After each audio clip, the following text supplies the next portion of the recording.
Donald Trump అధికారంలోకి రాగానే అక్రమ వలసదారులపై ఉక్కుపాదం మోపిన అమెరికా ప్రభుత్వం కొంతమంది భారతీయులను వెనక్కి పంపింది. దీంతో విడతల వారీగా పలువురు స్వదేశానికి తిరిగొచ్చారు.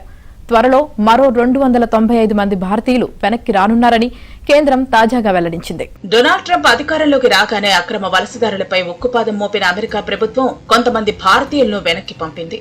దీంతో విడతల వారీగా పలువురు స్వదేశానికి తిరిగొచ్చారు. త్వరలో మరో 295 మంది భారతీయులు వెనక్కి రానున్నారని కేంద్రం తాజాగా వెల్లడించింది. ఫిబ్రవరి 5 నుంచి ఇప్పటి వరకు 388 మంది భారత అక్రమ వలసదారులను సైనిక విమానాల్లో అగ్రరాజ్యం వెనక్కి పంపింది. వీరిలో అత్యధికంగా 40% మంది పంజాబ్ వాసులు కాగా 34% హర్యానాకు చెందిన వారు ఉన్నారు. అయితే వీరి చేతులకు సంకెళ్లు, కాళ్లకు గొలుసులతో బంధించి పంపటం అప్పట్లో తీవ్ర వివాదాస్పదమైంది. దీనిపై కేంద్రం కూడా స్పందించింది. మరోవైపు ఈ డిపోర్టేషన్ ప్రక్రియ కొన్నేళ్ల నుంచి సాగుతోందని ప్రభుత్వం అప్పట్లో వెల్లడించింది.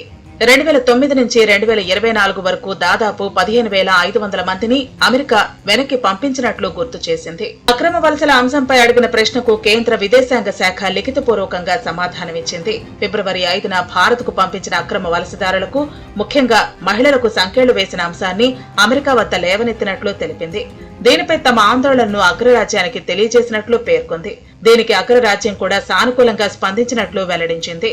భారత్ ఆందోళనల తర్వాత ఫిబ్రవరి 15, 16 తేదీల్లో పంపించిన వలసదారుల్లో మహిళలు, చిన్నారులకు సంకెళ్లు వేయలేదని అమెరికా ధృవీకరించింది. వలసదారులు స్వదేశానికి చేరుకున్న తర్వాత వారితో చర్చించి మన అధికారులు కూడా దీన్ని నిర్ధారించుకున్నారు. ఇక అమెరికాలో చట్ట వ్యతిరేకంగా నివాసం ఉంటున్న వారిలో మరో 295 మంది భారతీయులు త్వరలోనే స్వదేశానికి రానున్నారు. ప్రస్తుతం సంబంధిత ఏజెన్సీలు వారి వివరాలను పరిశీలిస్తున్నాయని విదేశాంగ శాఖ తమ సమాధానంలో పేర్కొంది.